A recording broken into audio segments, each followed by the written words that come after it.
Okay guys, इस video में हम ओटीसी रोमन रेंस क्या इस बार रिटर्न होने वाले हैं या नहीं उसके बारे में डिस्कस करने वाले हैं। और उसके बाद रोमन रेंस का टीम और सेथ रॉलिन्स का टीम क्या बैकलैश में फाइट करने वाला है या नहीं उसके बारे में भी डिस्कस करने वाले हैं। और रोमन रेंस के बारे में जो पॉल हेमन ने लाइन किया था वो 100% सही है।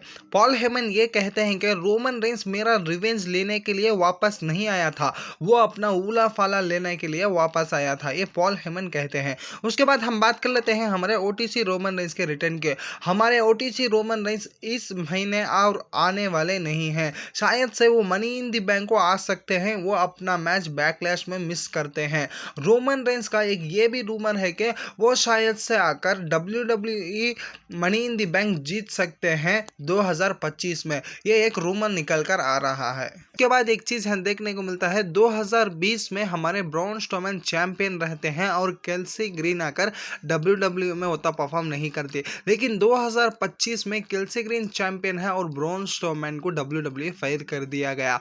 ब्रॉन स्ट्रोमैन वो बंदा है वो WWE को अपना पूरा कुर्बान कर देता है। एग्जाम्पल, ब्रॉन स्ट्रोमैन का जो मैच हुआ था रिसेंटली, उनका 50% उनका पाँव पैरालाइज यानी काम नहीं करता था, लेकिन वो WWE में आकर ऑडियंस को खुश करने के लिए मैच लड़ते थे। अब WWE में कोई सा भी तगड़ा रेसलर नहीं है, अब सिर्फ दो ही बचे हैं, एक वोमोस को WWE वालों ने टेलीविजन से 1 साल या 1.5 साल गायब है। और अब एक ब्रॉन्सर रीड, उनका पाँव इंजर्ड है, अब आने वाले नहीं हैं, वो मास्टर्स का एरा खत्म हो चुका है। और नेक्स्ट हम डिस्कस कर लेते हैं कोडी रोड्स के भाई डस्टी रोड्स के बारे में। डस्टी रोड्स ने AEW WWE से बेहतर कहा, क्योंकि AEW में क्या भी करने के लिए फ्रीडम मिलता है लेकिन WWE में नहीं मिलता। AEW में जो हम चाहते हैं वो रेसलर्स कर सकते हैं और अपना परफॉर्मेंस बेहतरीन दिखाएं, ये कोडी रोड्स का भाई कहने का ये एक अंदाज़ा है। नेक्स्ट हम बात कर लेते हैं हमारे ट्रिपल एच के बारे में। ट्रिपल एच को क्यों गेम ट्रिपल एच कहा जाता है उसका एग्जाम्पल निकल कर आया है। जॉन सीना जब लौटे, उनके वाइफ निकी बेला यानी एक्स निकी बेला को भी बुला ले। अब जो पेज रिटर्न होने वाले हैं उनके हस्बैंड को भी WWE अब साइन कर दिया, उसलिए ट्रिपल एच को गेम कहते हैं कर ये चैनल वालों ने लाइट से एक मजाक बनाया है। नेक्स्ट हम बात कर लेते हैं wrestling.com वालों ने ये पूछा है कि who is the biggest baby face of all time. Number 1 पर यहाँ जॉन सीना है, नंबर 2 पर कोडी रोड्स, नंबर 3 पर हल्क होगा, नंबर 4 पर मिस्टेरियो। इसमें से मैं जॉन सीना को चुनूंगा। जॉन सीना वो बंदा है पिछले 20 साल से बेबी फेस रखकर हमारे एंटरटेनमेंट किया, लेकिन एक बार भी किसी भी वो बोर नहीं किए उनके बेबी फेस के रनिंग में, उसलिए मैं जॉन सीना को पिक करता हूं। आप जो पिक करते हैं वो कमेंट में लिख देना। नेक्स्ट हम डिस्कस कर लेते हैं रैंडी ऑर्टन का सस्ता कॉपी, उनका रिटर्न हुआ है आज नेक्स्ट में। ये देखने को हमारे रैंडी ऑर्टन के जैसा ही दिखते हैं, पुराने रैंडी ऑर्टन के जैसा ही दिखते हैं, लेकिन ये NXT सुपरस्टार है। आज उनका रिटर्न हुआ और वो शायद से चैंपियनशिप जीते। मैं NXT उतना भी फॉलो नहीं करता। नेक्स्ट हम बात कर लेते हैं हमारे CM पंक के ड्रीम मैचेस के बारे में। CM पंक ने अपने 2 ड्रीम मैच बताया। पहला जॉन सीना का, वो फेयरवेल टूर में जाकर जॉन सीना के साथ मैच लड़ना पसंद करते हैं और वो शायद से नेक्स्ट उनका ओपोनेंट हमारा जेका फातो, वो जेका फातो के साथ भी अपना एक मैच रसल करने के लिए ख्वाहिश करते हैं, क्योंकि सर्वे वॉर में जो उनके बीच में जो झगड़ा हुआ था उसमें जेका फातो अच्छा परफॉर्मेंस करते हैं, उसलिए हमारे CM पंक की जेका फातो के साथ मैच लड़ना पसंद करते हैं। नेक्स्ट हम डिस्कस कर लेते हैं हमारे लोगन पॉल के बारे में। रैंडम से एक ट्विटर में चैनल है, उन्होंने हमारे लोगन पॉल चैंपियन बने तो हाल कैसा होगा ये सवाल किया है।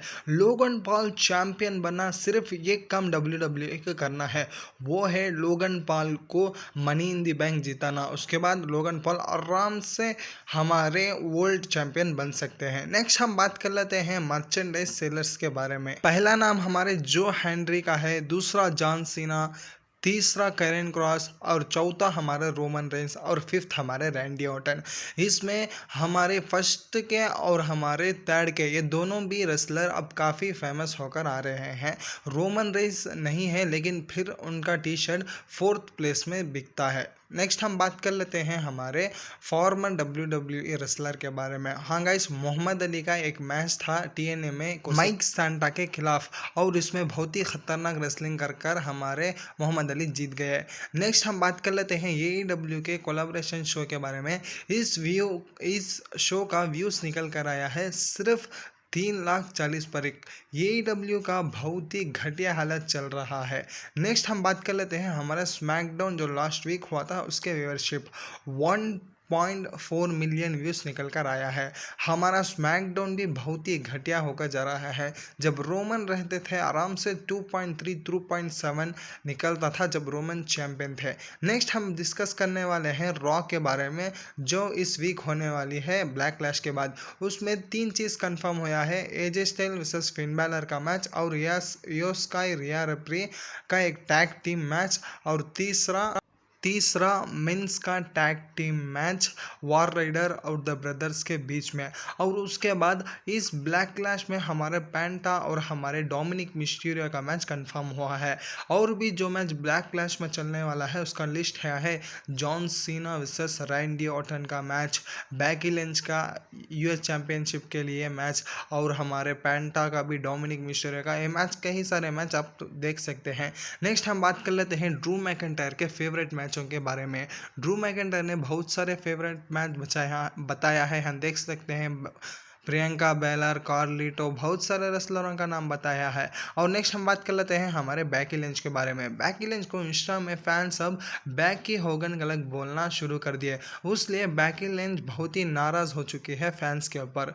अब शायद से जब वो रॉ में आएगी पूरे फैंस बैकी लिंच कहकर चिल्लाने का चांसेस है। नेक्स्ट हम बात कर लेते हैं हमारे R-Truth के बारे में।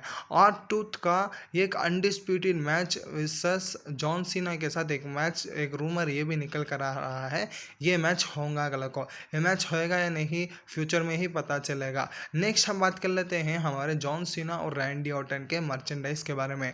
इन दोनों का जो मैच होने वाला है उसे WWE न्यू मर्चेंडाइज उतरी है इनके दोनों के नाम पर, आप इधर पर देख सकते हैं। नेक्स्ट हम बात कर लेते हैं हमारे CM पंक के बारे में। CM पंक में बैक स्टेज में जेई ऊसो के साथ एक फ़ोटो खींची है, शायद से वो फ्यूचर में जेई ऊसो के अगेंस्ट जा सकते हैं। नेक्स्ट हम बात कर लेते हैं डेकोटा के बारे में। इनको WWE रिलीज़ कर दिए है लेकिन अब वो 37 ईयर ओल्ड के हो चुके हैं। और नेक्स्ट हम बात कर लेते हैं सेथ रॉलिंस और ब्रॉन ब्रेकर, पॉल हेमन। इन तीनों ने भी रेसलमेनिया से लेकर अब तक पिछले 3 रॉ के मेन इवेंट किया है। ये बहुत ही कमाल का बात है, लेकिन रोमन रेंस के बिना WWE चल रहे हैं। मैं जो वाइपर का नाम बताया था उनका नाम इधर देख सकते हैं, मैसलबोन कह के है पल्लो। चैनल को लाइक करें, सब्सक्राइब करें, सपोर्ट करें, इससे अच्छे अपडेट वीडियो डालने के लिए कमेंट करें।